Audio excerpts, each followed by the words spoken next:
समस्त प्रदेशवासियों को मेरा बहुत बहुत नमस्कार। आज जैसे कि वर्तमान स्थिति को देखते हुए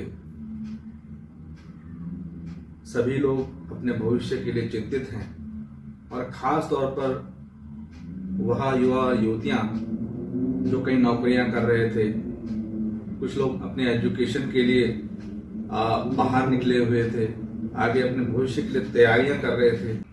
मैदानी क्षेत्रों में जो दिल्ली, महाराष्ट्र, गुजरात, देहरादून या अन्य प्रांतों में नौकरियां कर रहे थे, वो वापस गए और अपने गांव में सभी लोग इस समय इसी चिंता में डूबे हैं कि आखिर हम भविष्य में क्या करेंगे। मैं इस चीज को कहना चाहता हूं प्रदेश सरकार को कि इस समय बहुत सारे जो युवा युवतियां हैं वो असमंजस की स्थिति में हैं, सोच नहीं पा रहे हैं। प्रदेश सरकार इस समय चाहे तो जिस तरीके से आपने पलायन आयोग बनाया, कई करोड़ों रुपए उसमें खर्च किए, कई योजनाएं आप लोगों ने बनाई, लेकिन तब भी आप सफल नहीं हुए। ये समय आप लोग बहुत सारी व्यवस्थाओं को सुधार सकते थे। जो युवा युवतियां जो बाहर जो आए हैं, इनके लिए ब्लॉक स्तर पर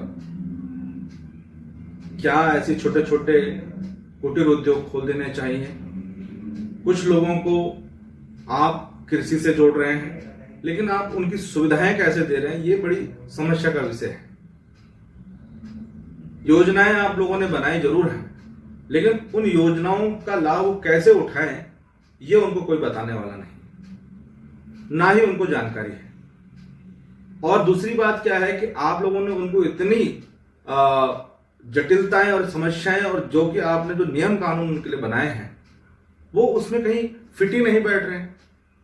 किसी व्यक्ति को अगर खेती करनी है तो इक्विपमेंट्स हैं, वो उनको मुहैया नहीं हो पा रहे हैं। किसी व्यक्ति ने अगर छोटा सा कोई कारखाना खोलना या अपना काम खोलना है तो उसके लिए लैंड का ही समस्या हो जा रही है, कहीं कुछ परेशानी हो जा रही है।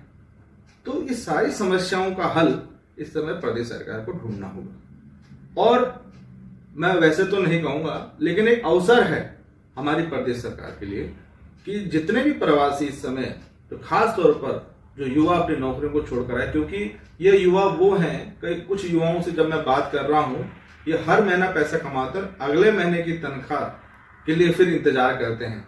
वो उतने पैसे से सिर्फ एक ही महीने तक अपना खर्चा चलाते हैं और अगले महीने फिर तनख्वाह आएगी, फिर उससे खर्चा चलाते हैं। इतने कई युवाओं की जिम्मेदारी, उनके छोटे छोटे बच्चे हैं, परिवार की जिम्मेदारी, बूढ़े माँ बाप गाँव में हैं, उनका भरण पोषण कैसे होगा, उनके अपने छोटे भाई अपने बच्चों की जिम्मेदारी कैसे निभाएंगे, इस परेशानी में वह डूबा हुआ है। अगर वाकई में आपको गांव को बचाना है और आप वाकई में गरीबों के मसीहा हैं, तो इस समय इन लोगों के लिए, क्योंकि बहुत सारे जो मजदूर वर्ग के लोग थे जो फैक्ट्री या इंडस्ट्री में काम कर रहे थे, समस्त लोग इस समय अपने अपने गांव में जा चुके हैं। और अगर ये व्यवस्थाएं आप कर देते हैं तो यह गांव दोबारा से आबाद हो जाएगा। और इसके लिए आपको विपक्ष का भी सपोर्ट अगर चाहिए तो हम आप सभी के साथ हैं।